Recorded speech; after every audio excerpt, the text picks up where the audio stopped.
Boa tarde, Carol. Boa tarde, Cati. Boa tarde, gente. Tudo bem? No Sem Censura de hoje, nós vamos falar de desapego, teatro e exposição e música. O que mais, Carol? Vou começar apresentando o nosso primeiro convidado. Apaixonado pela obra de Nelson Rodrigues, o ator Matheus Nastergalli está no filme A Serpente, que é baseado no primeiro esboço do dramaturgo e que foi o último texto publicado por ele. Isso mesmo, Carol. E Nas Asas da Paner é como ficou conhecida a canção de Milton Nascimento e Fernando Brant, que tinha outro nome. E é também o título de uma exposição no Museu Histórico Nacional, com curadoria da historiadora Marisa Soares. Nascido em berço de bamba, o cantor e compositor Arlindinho respira o samba desde criança. Ele comemora 10 anos de carreira com turnê internacional, homenagem ao pai, Arlindo Cruz, e lançamento do seu primeiro EP, Esse Nego. Encarar nossas dores, frustrações e medos é algo difícil, mas é necessário, né, Carol? É verdade. E a psicóloga Aline Saramago fala sobre como se libertar dessas emoções no programa de hoje. E você aí de casa está super convidado a participar do programa. É só colocar a hashtag Sem Censura nas redes sociais que a gente lê o seu comentário, a sua pergunta aqui durante o programa. Começamos, gente. Vamos lá? Vamos começar de música, Carol? Vamos começar com música boa. Isso, e Arlindinho vai fazer esse prazer pra gente aqui. Com o que você começa, Arlindinho? Vou começar com o samba que eu fiz pra Maria Rita. E nesses 10 anos Olha de carreira só. foi um prazer pra mim ter gravado com ela. Então vamos ouvir. Eu não nasci no samba, mas o samba nasceu em mim. Quando eu pisei no terreiro, ouvi o som do pandeiro, me encantei com o tamborim. Noite que tem lua cheia, o meu coração incendeia, bate mais forte na marcação. O povo sacode o pagode, batendo na palma da mão. É corpo, é alma, é religião. Tanto faz se é em Vila Isabel, se é em Padre Miguel, no Império ou Formiga. Tanto faz se é na Vila Matilde, Mocidade Alegre, vai no Bexiga. Assim eu me sinto à vontade e essa liberdade me faz delirar. Quer me fazer feliz, me faz sambar. Tanto faz se é em Vila Isabel, se é em Padre Miguel, no Império ou Formiga. Tanto faz se é na Vila Matilde, Mocidade Alegre, vai no Bexiga. Assim eu me sinto à vontade e essa liberdade me faz delirar. Quer me fazer feliz, me faz sambar, me faz sambar. Quer me fazer feliz, me faz sambar. Outro samba de minha autoria gravado pelo Zeca Pagodinho. Por você eu não quis mais saber de nenhum romance. Eu pensei, pois teu jeito, menina, me engana bastante, falei. Pude ver, você gosta de farra e não me dá valor. Pode crer que você é o espinho, não a flor. Você é o espinho, não a flor, a flor. Você é o espinho, não a flor.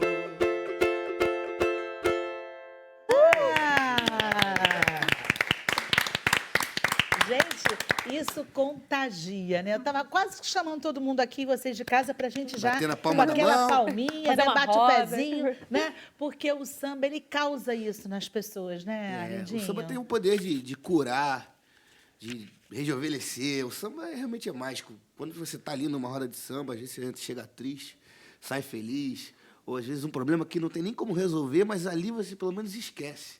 Ali você tá trocando energia, tá se divertindo. Você foi criado, né, em todo esse mundo aí que você está falando, que tem essa energia positiva. Eu queria que você falasse um pouquinho da sua família e daquele menino Arlindinho, que aprendeu tão cedo esse samba. Eu cresci vendo meu pai compondo com o Zeca, com o Big Neto, com o Jorge Aragão. Eu falo que a minha faculdade de sambista foi maravilhosa. Então, sempre com muita alegria, o pessoal sempre trazendo alguma coisa nova. Eu aprendi que o sambista ele tem o dever de estar retratando sempre a sociedade, de alguma forma, procurando desacelerar algumas coisas, procurando também mostrar para as pessoas que o samba ele ajuda, ele mostra um caminho melhor, ele tira a pessoa, de repente, de uma situação adversa. E, no caso, você teve pai e mãe A minha mãe samba, também. Minha né? mãe porta-bandeira, compositora, né, parceira do meu pai. Realmente eu cresci no meio de grandes sambistas e de grandes seres humanos que retratam a sociedade a todo tempo, mostram o que está acontecendo de bom, o que está acontecendo de ruim, alerta, enfim. Pois isso tudo é fator de inspiração também para o sambista? Ah, sem dúvidas, sem dúvidas. Eu acho que o samba ele não morre por isso. Foi pelo telefone, quando o telefone passou a existir na sociedade, lá com Donga, e hoje é pelo WhatsApp, né? Até tem uma música que fala disso do WhatsApp, uma brincadeira, né? O samba com meu pai. Eu acho que por isso que o samba ele não acaba nunca. Ele é uma fonte inesgotável de renovação, porque a sociedade ela vai se transformando e o samba vai entendendo isso de uma forma bacana, respeitando tudo que tem acontecido. Matheus levantou aqui o olhar para mim. Me deu vontade. Falar. Me deu vontade de perguntar: é verdade que a tristeza é senhora? É verdade. Desde que o samba é assim. É verdade, sem dúvida, sem dúvida. Cantando eu mando a tristeza embora. Eu acho que todo mundo, de certa forma, né, Matheus? Eu acho que quando a gente canta, a gente está ligado à arte, a gente vai mandando as nossas tristezas embora. Quando a gente ouviu você aqui, a energia que a gente sentia era essa. E aí eu te pergunto, de repente passou e você está aí comemorando, né, uma década aí, você agora vai fazer uma turnê internacional e você está cheio de planos. Queria que você falasse disso. Cara, eu nem percebi que eu já tinha 10 anos de carreira, né? Eu acho que estão contando a partir do meu primeiro CD, do meu primeiro DVD, que realmente tem 10 anos. E é uma coisa muito louca. Eu ainda sou muito jovem, né? Tenho 27 anos, mas comecei com 11 a tocar, depois acompanhei meu pai um tempo. Assim, na verdade, quando vocês falaram dos 10 anos, eu levei um susto. Eu falei, meu Deus do céu, eu tô ficando velho. E realmente, 10 anos de carreira passou muito rápido. Eu me vejo ainda cheio de gás, cheio de coisa para fazer, pensando em milhões de projetos, né? Mas já são 10 anos de rua e aprendi muito. Aprendi com os erros, aprendi na estrada, né? Fui a todos os estados do país, fui a outros países. Já tocar, agora estou comemorando essa turnê de 10 anos, né, nesse ano todo. Fui a Portugal, fui à França. Isso mostra um pouco da força do samba no mundo, né? Eu fiz show não só para brasileiros, eu fiz show para europeus também, e as pessoas conhecem muito. Vou ao Japão no mês que vem, cara. E que loucura, tão longe. Como é que os japoneses sambam, hein, Arlindinho? Então, teve um ano que uma escola homenageou o Japão na avenida, e eu fui um dos autores do samba. E foi muito bacana essa interação. Tem bateria de escola de samba tocada só por japoneses, com swing, que eu vou te falar. Os caras estão evoluindo até no carnaval. Daqui a pouco o carnaval do Japão vai estar arrebentando. A gente ouve assim, você falar, a gente vê o orgulho, né, que você tem de você trabalhar com isso, de você estar no samba. E aí eu tenho que perguntar a você pelo um orgulho muito grande que todos nós também temos, que é o seu pai, Lindo Cruz. E eu queria perguntar para você, em nome do público que está em casa, como é que ele está? Está assistindo o programa agora. Falei com o enfermeiro dele, com a minha mãe também. Falei, mãe, bota ele para assistir o programa. Porque eu me lembro de eu assistindo Sem Censura em casa e ele aqui. E quando eu soube que ia fazer o programa, isso me emocionou muito. Agora é o papel inverso, mas tenho certeza que ele deve estar com a mesma sensação que eu tinha quando eu tinha 7 anos, e ele era aquela mesa redonda ainda, ele com o banjo aqui falando dos shows, do teatro, falando das coisas. E eu estar aqui hoje para ele, acho que é um motivo de orgulho muito grande. Eu acho que a maior lição dessa história toda é que meu pai está vivo, é que meu pai está entendendo as coisas e está voltando a ter prazer. Está comendo sozinho, responde a gente, ainda não está falando, mas já dá algumas palavras. Eu quero agradecer ao Bruno, ao Igor, que são os enfermeiros que ficam com ele 24 horas, são seres humanos assim, são anjos, cara, essa profissão. E meu pai, assim, ele é pesado, então tem que virar ele. Meu pai não tem uma escária, sabe? Então isso me deixa muito feliz, me deixa muito emocionado em agradecer ao Igor e a todo o pessoal, a todos os médicos, fono, o pessoal que faz acupuntura, enfim. Meu pai tem toda uma rotina de tratamento que está adiantando, que está trazendo ele cada vez mais para nós, para a terra, para o samba, para a vida. Seu pai tem uma força interior muito grande, não é? A gente percebe disso, percebia no palco e a gente percebe aqui em você. E aí eu vou te fazer um pedido, já que ele, né, você ouviu um dia, né, aos 7 anos, seu pai tocar aqui, eu vou te pedir agora, nesse momento, toca uma para ele em casa, só para ele. Qual que a gente escolhe? Eu fiz um samba aqui para o meu filho, que vai nascer, Antônio Candeia, o nome do meu filho, é uma homenagem ao meu pai, que é o Antônio Candeia. É o professor do meu pai, né? Meu pai começou com ele. E em homenagem ao meu filho, eu eu acabo citando meu pai na canção. Vou cantar um pedacinho. Música nova, Cartilha. Vim dizer que esse mundão te espera, filho meu, te ensinar que a vida é como a guerra, filho meu. Tenho medo dessa nova era, filho meu. O segredo é saber respeitar,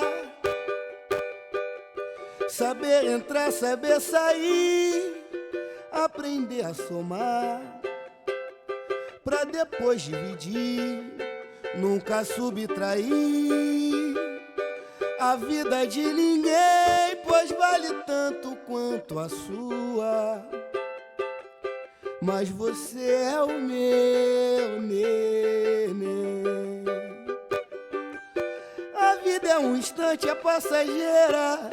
Veja o exemplo aqui do seu avô, nascido nas bandas de Madureira, e o mundo consagrou.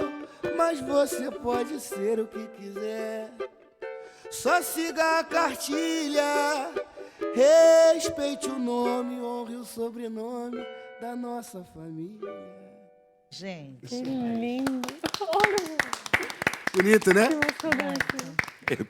Eu comecei a chorar. Matheus Não, é muito Matheus lindo. Tá emocionado.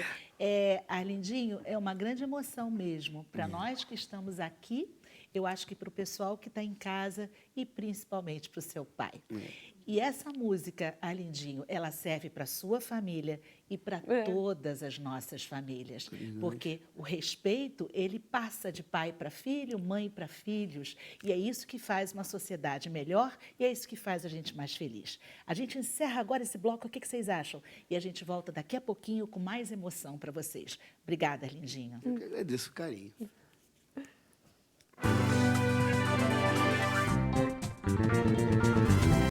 Estamos de volta com o Sem Censura, com uma emoção, não é não? Quem estava acompanhando o programa deve ter ficado igual a gente aqui. Matheus Nastergalli, é com você que eu vou voltar para você dizer como é que você está se sentindo aqui. Eu fiquei emocionado porque, enquanto Arlindinho tocava a canção que ele fez para o filho, mas também para o pai, e para o pai do pai, e para o pai do pai do pai, eu fiquei pensando como que o ser humano é nascido para o amor mesmo. E acho que quando a gente for realmente evoluído, quando o ser humano realmente existir de verdade, vai ser um momento de amor na Terra. E todo mundo que passa pela Terra antes da gente deixa cravado no nosso sangue, no nosso DNA, sua experiência, aquilo que aconteceu. Eu quero acreditar que a gente vai conseguir ficar cada vez melhor através das gerações. Para isso tem que ter gente linda, bacana, sincera e gostosa, que nem esse rapaz aí. Obrigado. O samba imagina, é uma honra nascer no samba, você é um príncipe. Muito obrigado. Eu sou seu fã desde sempre. Fico realmente lisonjeado com esse carinho. E essa música, eu ainda nem lancei ela. Só fiz um vídeo nas redes sociais, assim, e ela é uma música que ela está ocupando um espaço muito bacana no show. As pessoas pedem o tempo inteiro, querem Então sempre foi um ouvir. grande presente para nós. Foi, sem né? dúvida. Ela é Matheus maravilhosa. Nastergalli, você falou disso, que o samba ele é um príncipe, enfim. A gente pode dizer que você, no teatro brasileiro, você tem também hoje uma grande importância, muitos trabalhos no cinema, muitos trabalhos na TV. É um ator que sente na pele, a gente vê isso nos seus papéis, você realmente incorpora aqueles personagens e leva aquilo para a gente. Que trabalho fenomenal e difícil, não? Muito obrigado. É um trabalho difícil, mas muito prazeroso, porque conforme você vai descobrindo os personagens, os dramaturgos, você vai estudando a história da arte, a história do homem, a filosofia humana, a tragédia, a comédia humana, essa grande aventura nossa. E vai se descobrindo, enquanto ser humano, né? O ator tem esse privilégio, um pouco assustador, mas é um privilégio, de, através de personagens, acelerar sua compreensão do mundo, né? É claro que uma parte do trabalho é muito racional e técnica. Até sinto falta que os jovens atores se formassem mais consistentemente, como a gente costumava fazer antes. Muitos já caem direto no olho do furacão, né? mas é um trabalho que, no fundo, é racional, de pesquisa mesmo, de entendimento, e que utiliza o corpo como instrumento. Não existe um violão ou um quadro onde você vai deixar um pigmento.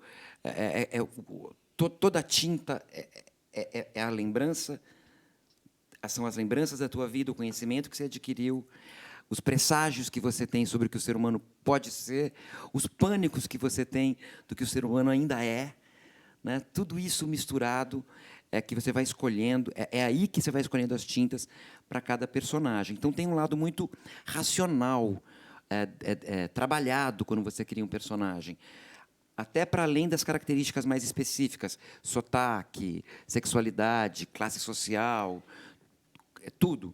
Mas também existe uma vivência. É impossível imaginar que o ator não está, em parte, vivendo aquilo também. E onde é que está a vivência de Matheus Nastergalli para fazer agora, gente? A gente está aí com uma pré-estreia do filme A Serpente, uma história de Nelson Rodrigues, como a Carol abriu o programa falando. Onde é que está essa vivência? Porque foi o último texto que ele publicou e depois ele faleceu. E o primeiro texto que ele esboçou.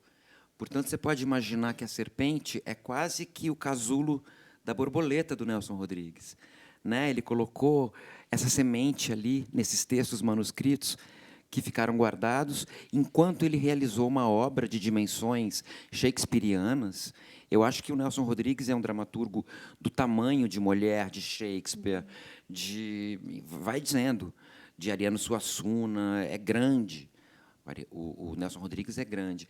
E, no final da vida, antes de partir, ele fez questão de publicar esse primeiro presságio, esse primeiro esboço, que é A Serpente. É uma peça curta, onde a tragédia humana se acelera pela maneira errada como a gente ama, ou, pelo menos, por causa por causa da perversão do afeto no ser humano.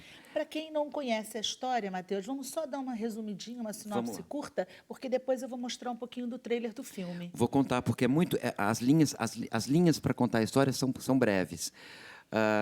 Duas irmãs se casam no mesmo dia. Guida se casa com Paulo, que é o personagem que eu interpreto, e Lígia se casa com Décio. Guida e Paulo têm uma vida ótima, moram todos na mesma casa. Só que Lígia e Décio não conseguem realizar o casamento efetivamente. O Décio é broxa. Lígia se separa de Décio e permanece virgem. A irmã Guida, para salvar a vida da irmã, que pensa em se matar, oferece o Paulo para a irmã por uma noite, para que ela não seja uma virgem desesperada. E aí está estabelecida essa tragédia maluca, pervertida, de Nelson. A partir dessa primeira noite que Paulo passa com Lígia, Guida e Lígia se tornam inimigas mortais, Paulo passa a virar um objeto masculino, sexual, e de guerra entre as duas, passa a se infantilizar, como ele é um machista, ele fica perdido entre essas duas mulheres, ele ama a irmã com a qual ele casou, mas está apaixonado por essa moça virgem que ele deflorou. Foi a mulher dele que ofereceu ele para a própria irmã. Ele está numa situação moral complexa, não sabe mais quem ama, e as duas estão em guerra mortal, e ele vai ser utilizado para que alguém morra. Então ele vai se tornar uma arma.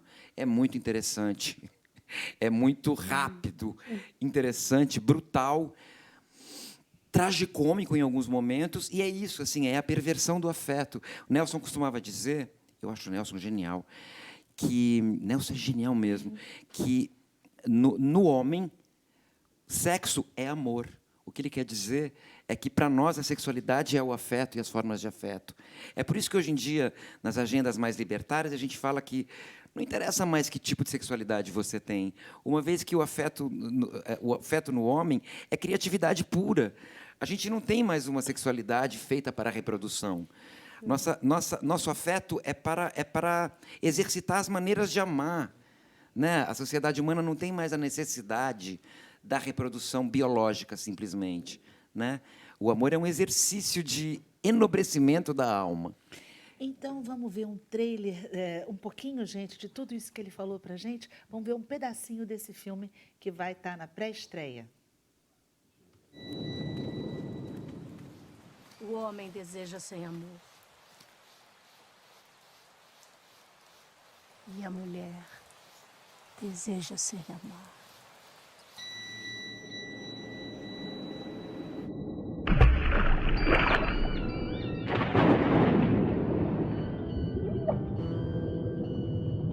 Eu achei a coisa tão monstruosamente linda. Ninguém vai morrer. Ela não pode morrer, mas eu posso. Você é um reales ex-marido. Ex-marido. Eu também tenho as minhas curiosidades. Você está triste? Não, Paulo.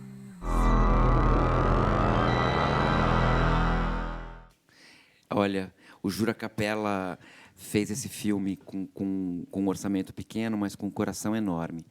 Ele chamou Lucélia Santos para viver as duas irmãs, em homenagem ao Nelson, devolvendo a Lucélia para o Nelson, em dose dupla. Ela foi a atriz preferida do Nelson. Ele dizia uma coisa linda, dizia: eu nem sei se a Lucélia Santos é uma grande atriz, mas eu tenho certeza que ela é um grande animal cênico. Eu acho que a Lucélia tem nela tudo que as personagens femininas de Nelson querem ser: a fragilidade e a santidade das filhas e mães e a perversidade das prostitutas, das cadelas. Então, é um corpo virginal e, ao mesmo tempo, pervertido.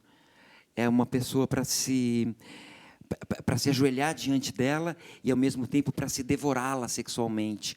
É muito louca a relação que ele tinha, o fetiche como autor que ele teve pela Lucélia. Então, o Jura Capela devolveu a Lucélia para o Nelson em dose dupla e, para nossa alegria, devolveu a Lucélia Santos para os cinemas. Quando eu era adolescente, nos anos 80, o cinema brasileiro passava por um momento muito difícil. Poucos filmes eram feitos naquela década.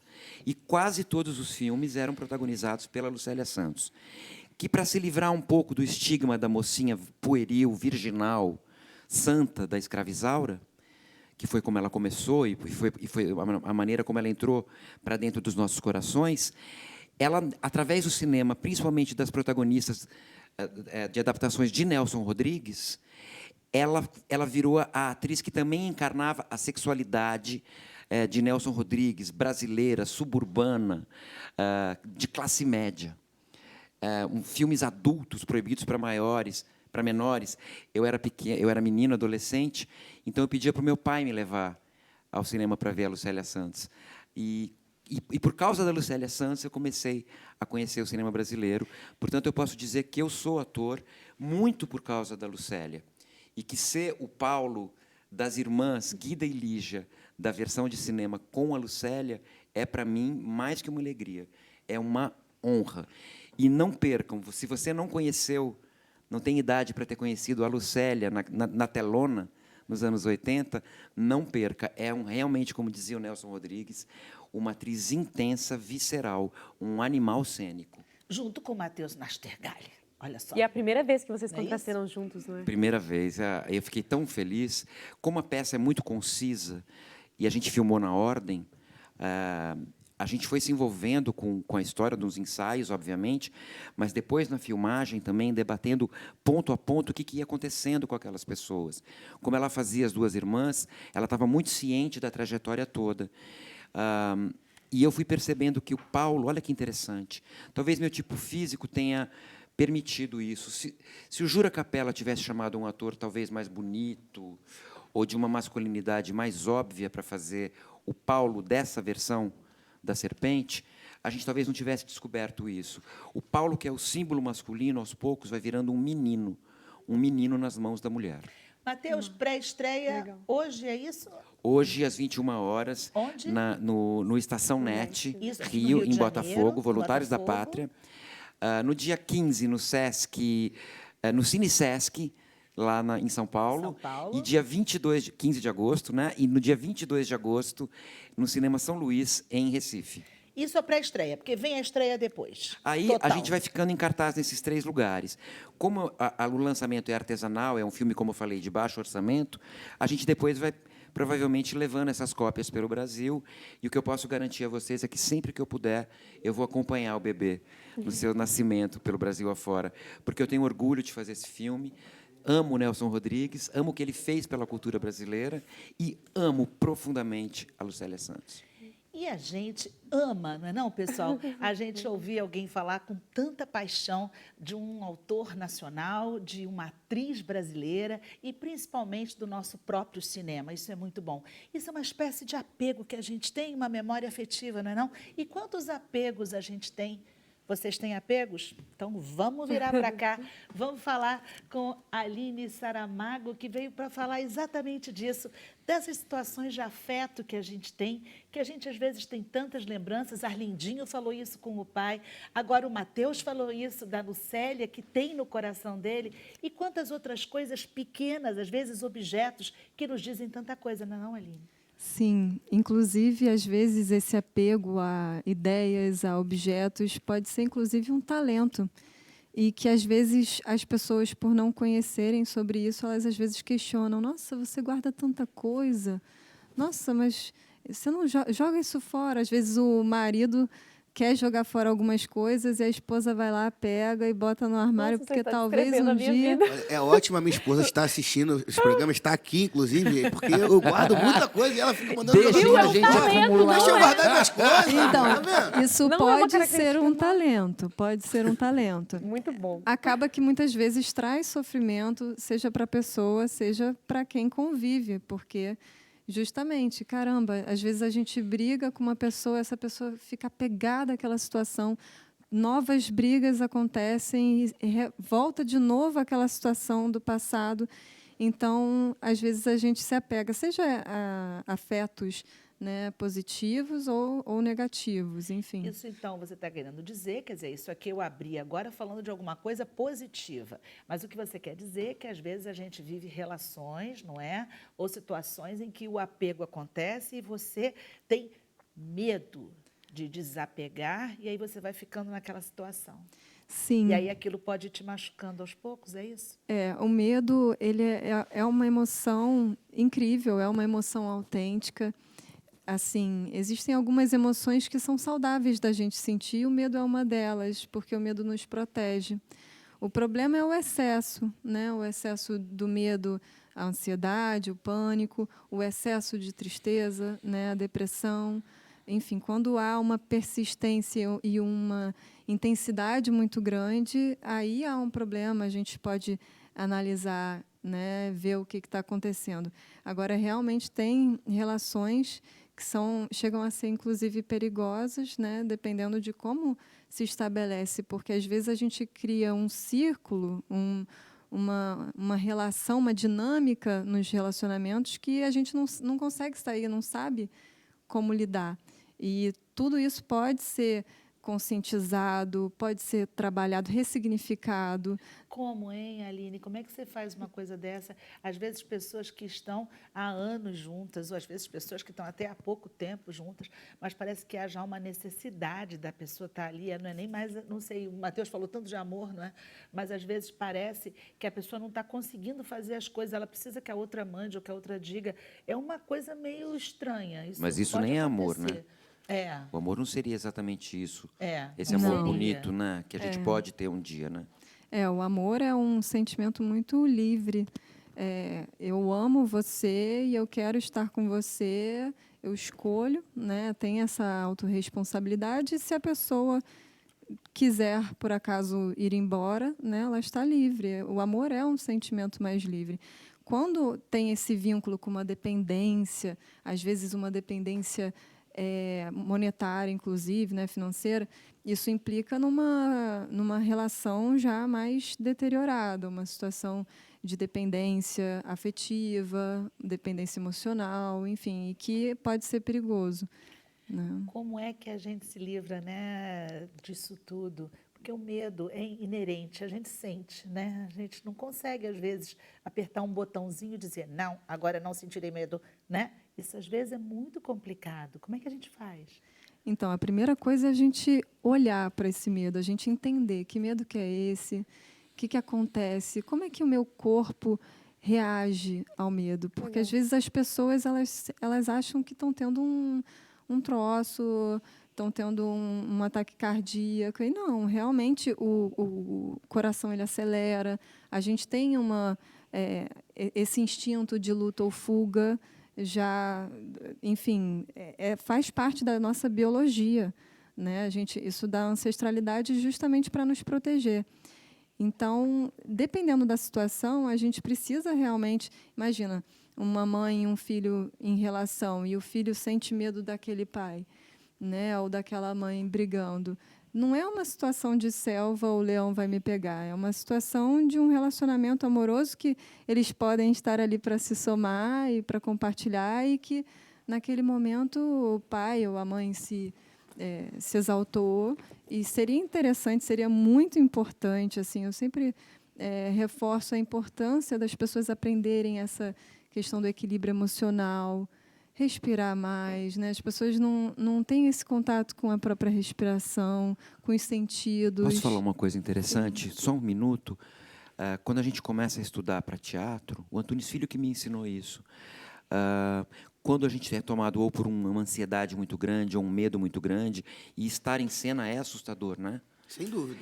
A dica sempre foi para os atores: respira, respira. O Antunes falava, você se liga ao mundo de duas formas: através do inconsciente coletivo, que não é só humano, é coletivo mesmo, e do ar, todos respiramos.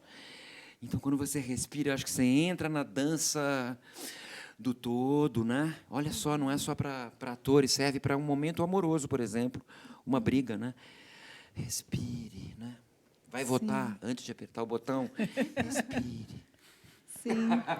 E o problema é que, às vezes, as pessoas respiram errado, né? E é uma coisa tão simples que nas culturas orientais isso é trabalhado desde cedo, e que aqui, na nossa cultura ocidental, não. A gente vive essa sociedade muito acelerada e as pessoas não têm mecanismos para lidar.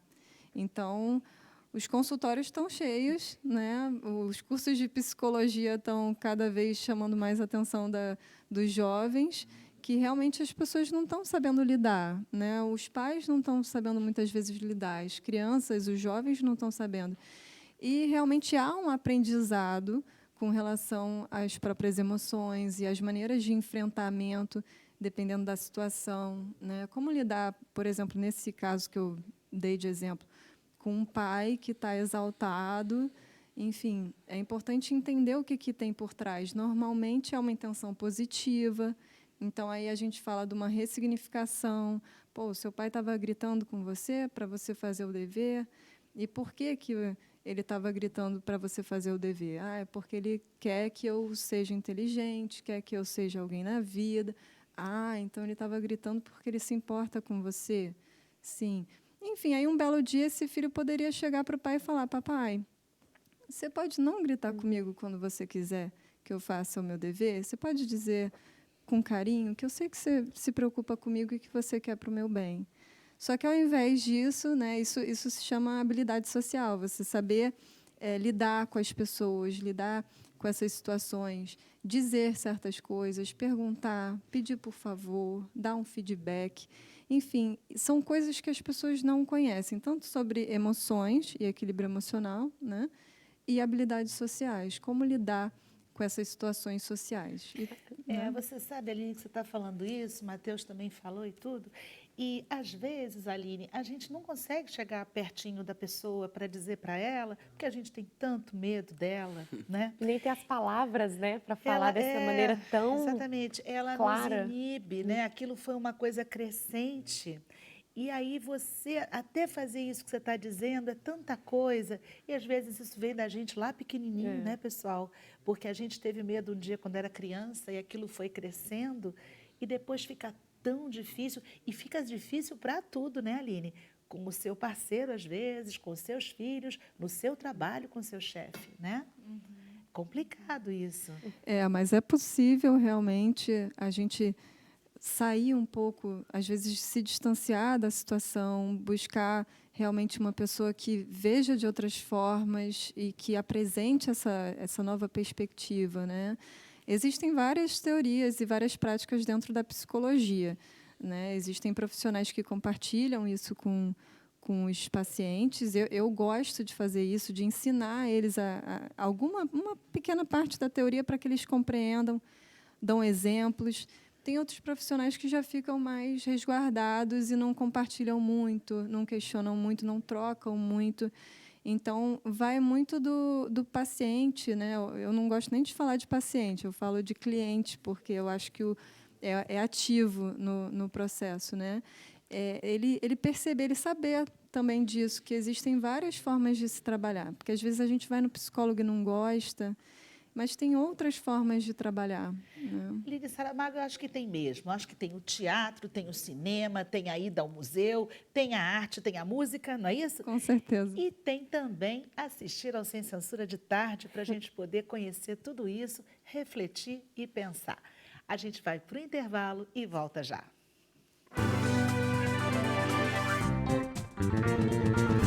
Voltamos ao Sem Censura. Carol Rocha vai ler o que vocês estão escrevendo.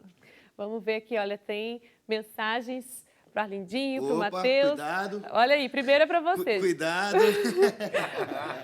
Mensagem do Joutron Silva Augusto, pelo Facebook. Deu boa tarde para todo mundo. E salve para o Arlindo Cruz. Silva, vascaíno, seu pai. ali, É vascaíno, é? Muita emoção e parabéns para o Arlindinho. Valeu, Joutron. Um abraço aí. Saudações rubro-negras para você que é vascaíno, Olha parceiro. A Aline de Recife. Arlindinho, super talentoso, que música linda. Acho que ela deve estar falando da cartilha, né? Que a gente ficou A música é linda emocionado. Um beijo para Recife. Eu estive lá mês passado num show para, sei lá, 7.000 pessoas. Cara. Junto com o Mumuzinho. E não sabia nem que eu era tão conhecido em Recife, tão amado. Obrigado. Então, um beijo para Recife.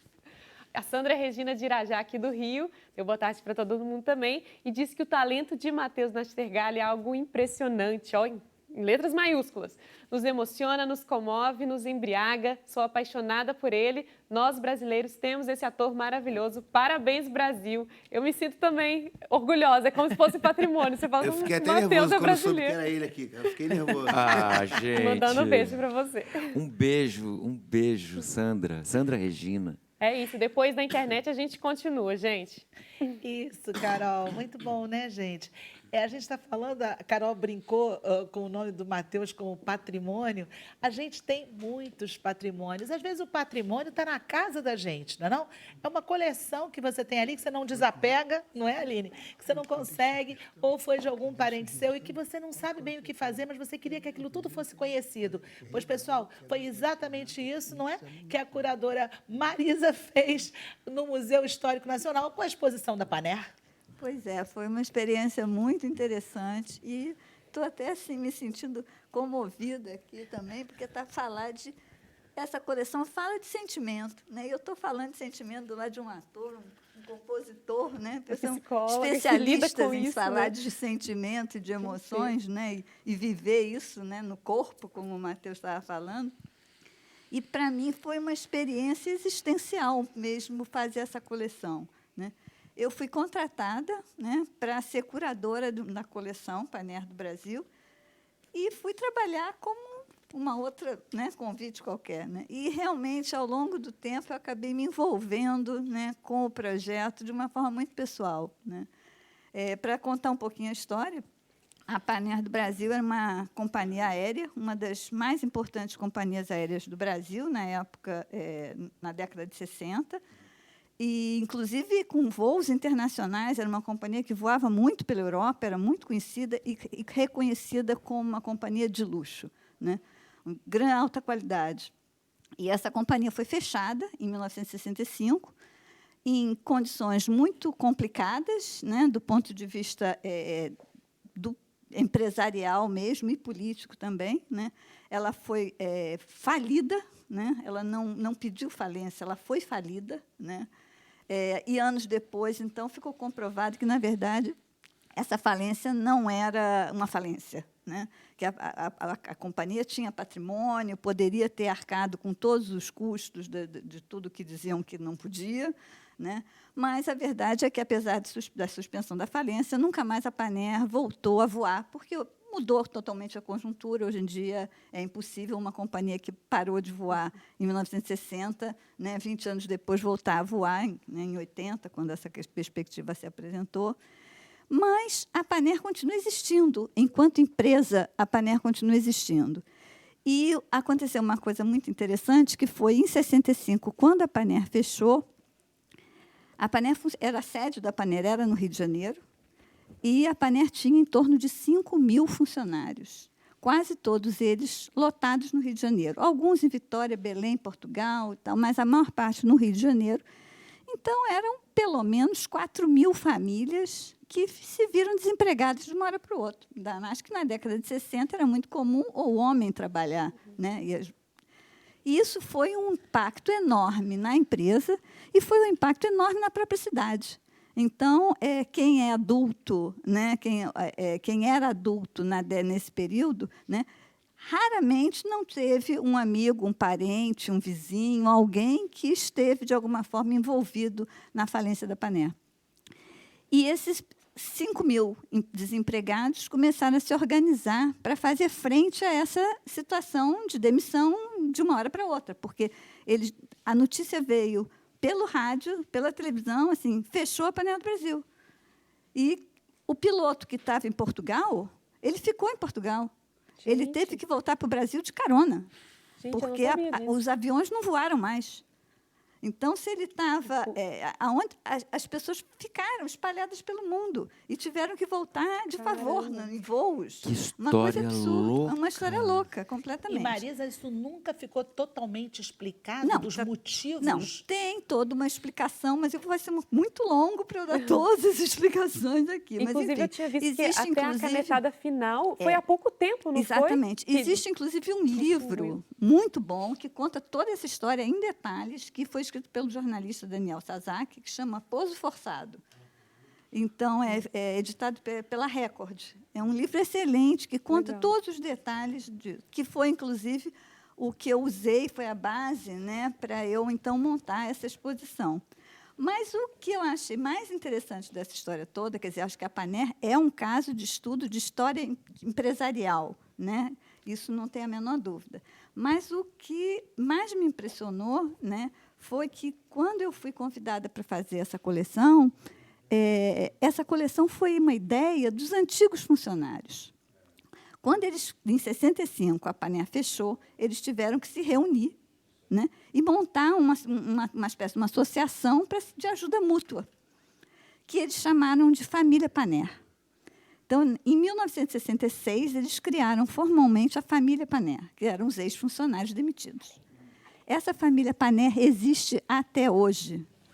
Eles, inclusive, têm assim, uma ideia de concorrer no Guinness Book, porque, em termos de associações voluntárias empresariais, parece que é a mais longeva que existe, né? Então, eles permanecem desde 66, eles se reúnem anualmente, eles celebram anualmente a amizade, né? Essa coisa, né, de manter a união entre eles, porque eles precisam ter uma explicação. Mas a né? coleção é de quê? Eu vou chegar, exatamente. O que essas pessoas fizeram? Ali, lembrando o que ela estava falando, esses funcionários que eram todos, de certa forma, muito, muito apegados à empresa, que tiveram esse baque, né, com o fechamento da empresa, eles guardaram coisas. Então, eles tinham uniformes, eles tinham todo tipo, louça da Panair, a louça de bordo da Panair, eles tinham flâmulas, eles tinham uma variedade de canetas, uma variedade enorme, principalmente porque, naquela época, a propaganda da época era brinde. Né? Todo mundo ganhava brinde. Hoje em dia não se dá mais brinde, né? Mas, naquela época, o brinde era fundamental na propaganda dos anos 60. Então, eles tinham tudo isso. E começaram a ficar velhos, porque esses funcionários da década de 60 estão hoje com 80 anos. Né? E aí vieram os filhos, e aí vieram os filhos, vieram os netos. E aí, de repente, o que fazer com tudo isso? Exatamente, aquelas coisinhas que eles foram guardando. E aí eles tiveram essa ideia, em 2016, quando eles estavam comemorando 50 anos da família Panair, eles tiveram a ideia de fazer uma coleção e doar para uma instituição pública. A Panair do Brasil, a sede da Panair do Brasil, era na Praça Marechal Âncora. E eles, então, resolveram doar essa coleção para o Museu Histórico Nacional, que fica em frente. na própria praça. Marisa, quem quiser conhecer essa coleção, como é que faz? Está no Museu Histórico Nacional? Está no Museu Histórico Nacional, a gente inaugurou no dia 11 agora e vai até o dia 29 de setembro. O museu fica aberto todos os dias, de segunda a sexta, de 10 da manhã às 5 da tarde, e nos fins de semana, de 1 às 5, sendo que no domingo é gratuito. Então, todos estão convidados. Que Então, legal, vamos lá, né? que Vamos história todos, quem ótima. está aqui no Rio de Janeiro e quem não está, se vier visitar a cidade, vem também. Marisa, muito obrigada. A gente continua essa conversa que está muito agradável no Facebook para quem puder ficar com a gente. Quem não puder, a gente está terminando o nosso Sem Censura com Arlindinho com música, não é isso, Carol? É isso mesmo. Gente, corre lá, ó, conecta, vai para o Facebook que ainda tem muita conversa lá. Isso. Arlindinho, como é que a gente termina esse programa? Vambora, Quando a Gente Ama, até para falar rapidinho do musical do Arlindão, um musical feito com músicas dele. Tá rolando lá no Imperator e vai até o dia 4. Conto com a presença de todo mundo, sextas, sábados e domingos, Cris Viana no elenco, enfim, é maravilhoso. O texto do João Batista. Vamos cantar Quando a Gente Ama. Vamos lá. A gente volta amanhã, pessoal, às 5 da tarde, no Sem Censura. Quando a gente ama, brilha mais que o sol. É muita luz, é emoção do amor. Quando a gente ama, é o clarão do luar que vem abençoar o nosso amor, o nosso amor, o nosso amor, o nosso amor, o nosso amor. Se os duetos não se encontram mais e os solos perderam emoção, se acabou o gás pra cantar o mais simples refrão. Se a gente nota que uma sonota já não se esgota, o show perde a razão. Mas iremos achar o tom, um acorde com lindo som e fazer com que fique bom outra vez pro nosso cantar e a gente vai ser feliz. Olha nós outra vez no ar, o show tem que continuar. Laiaraiá, laraiararaiaraiá, laraiararaiaraiá, laraiararaiaraiá.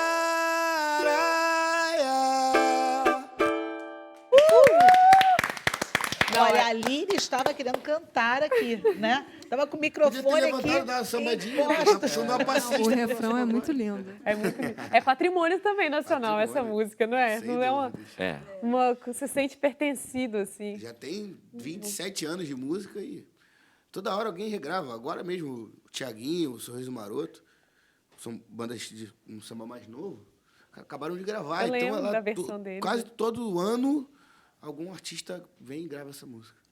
Já tem mais de 30 regravações. Não, e ela faz parte, a gente falou tanto disso aqui, né? De memória, de apego, enfim. Ela faz parte da memória afetiva de todo mundo que está aqui, do brasileiro.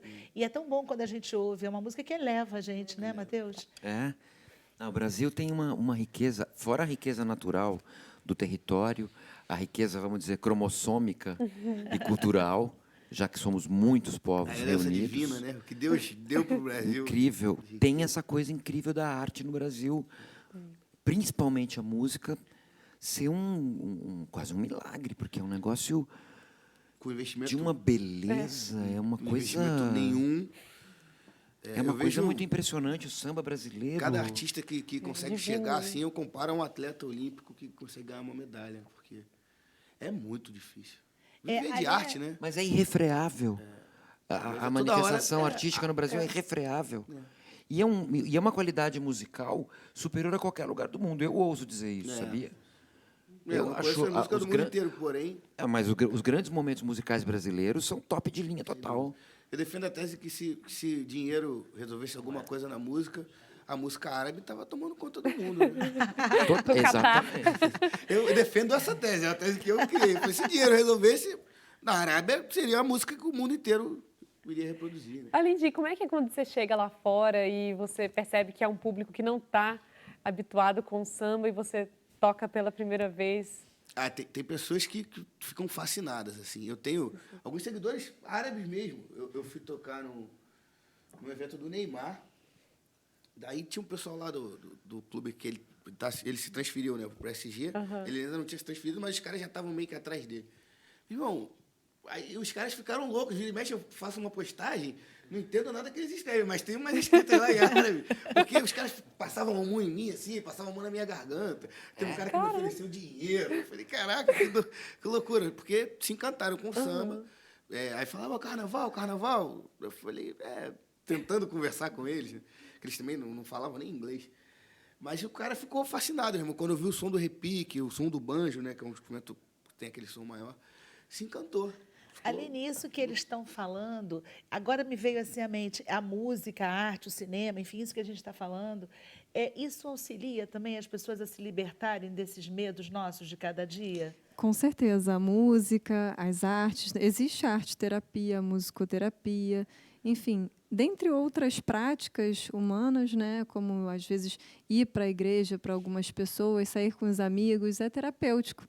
Então, não apenas ir à terapia faz bem para as pessoas, mas também realizar outras atividades que façam um hobby, bem. Assim, eu coloco, na música que eu fiz para o meu filho, eu coloco um medo, né?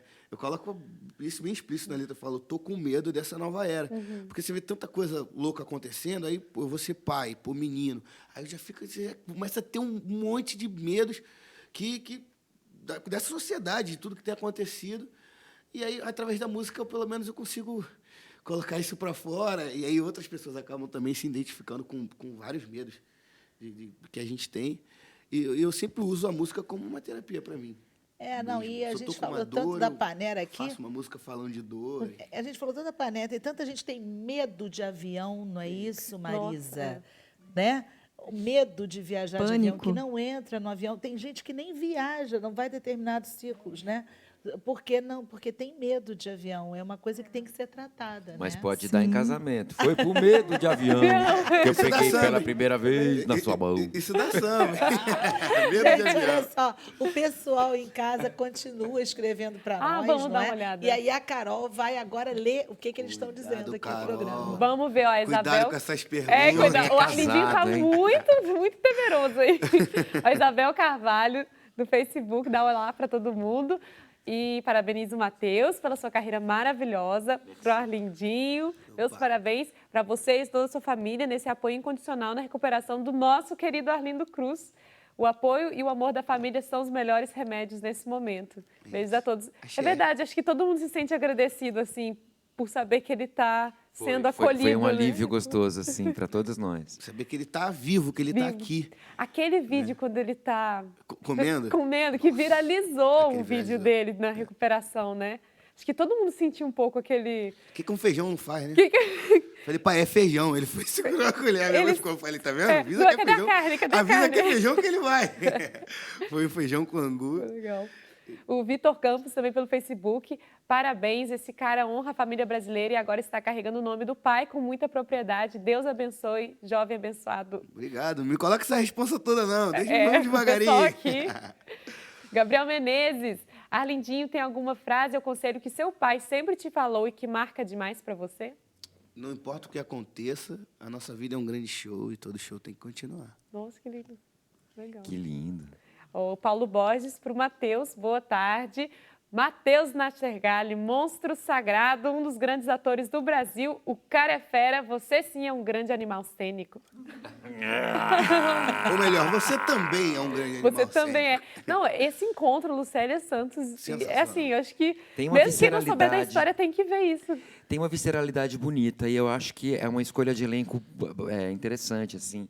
Porque realmente, o que eu acho que o Nelson trabalhou na obra dele foi essa fricção entre o que em nós permanece animal e o que em nós sonha em ser amor grandioso, amor humanista, consciente. Né? Acho que hoje a gente várias vezes pensou nisso. Né? Quando você cantou a música que você fez para o teu filho, eu pensei, nossa, como a vocação humana é o amor grande, um amor meio de Cristo, de Buda, de profeta gentileza. Não sei, fiquei pensando em pessoas bem de amor superior, assim, sabe? Sim. E, ao mesmo tempo, algo em nós é um bicho. é um bicho, né? E nos afetos cotidianos, medianos, comuns, isso é muito presente. E Nelson pegou isso, brasilificou, escreveu, deu sotaque carioca a isso. E você vê essas pessoas tentando amar de um jeito superior, mas amando de um jeito animal ainda. Essa fricção é o trágico no Nelson. E acho que a Lucélia tem isso como atriz, e talvez eu tenha também como intérprete, essa possibilidade de transcender um pouco a linha da normalidade e pintar com cores bem fortes a experiência do personagem, né? Portanto, a experiência humana, né? Acho que é para isso que serve esse corpo de ator, de palhaço. Você falou uma coisa...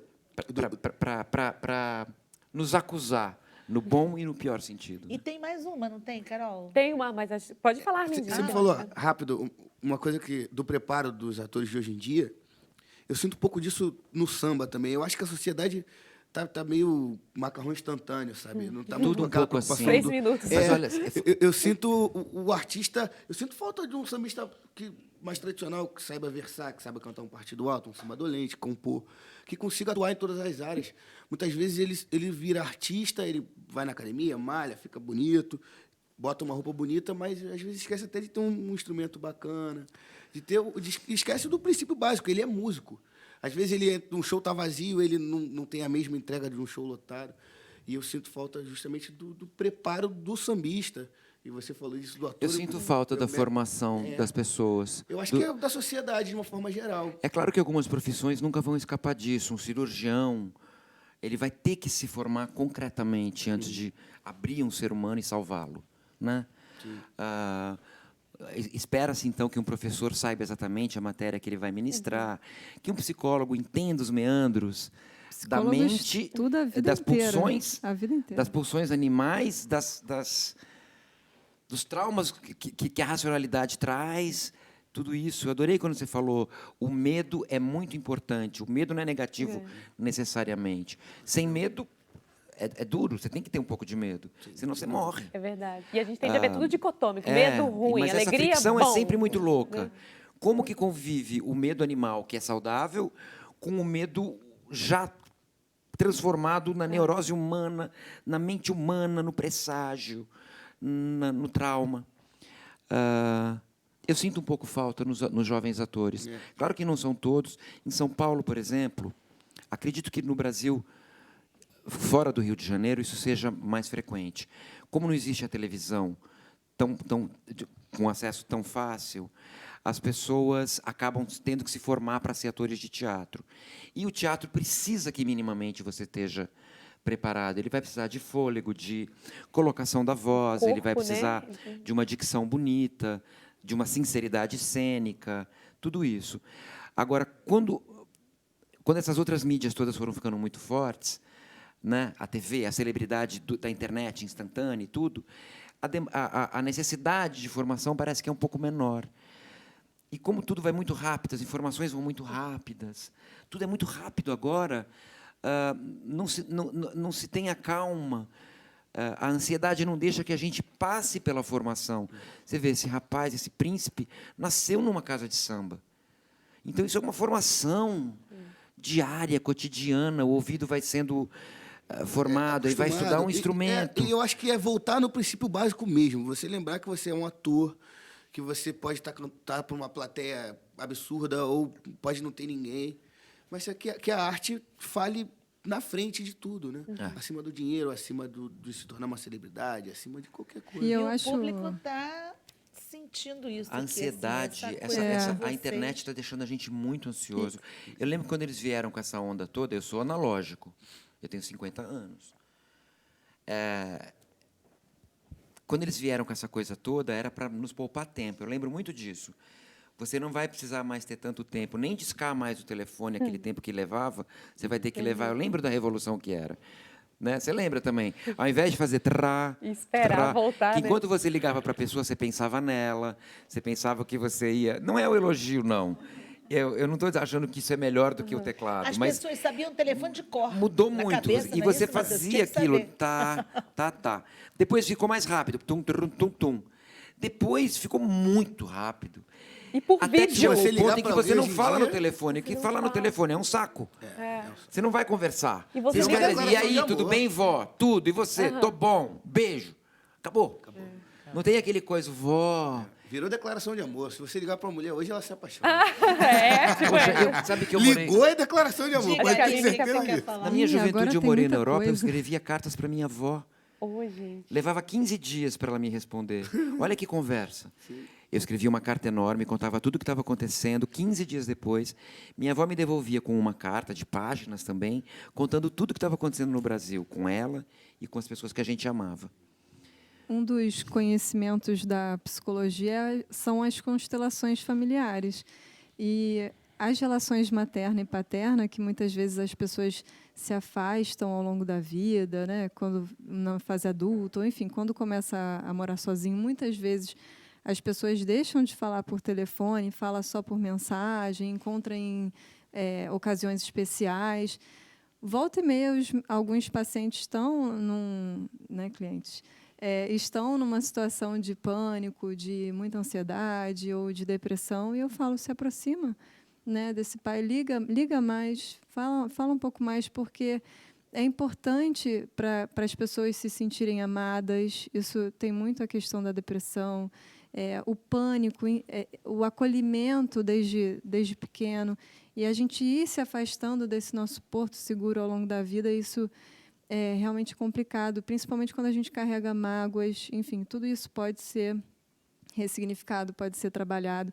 Agora, eu achei muito interessante que você tinha falado, Matheus, da essência do ser humano como o amor, né? E que realmente a gente tem muito potencial, temos valores, somos muito lindos em essência.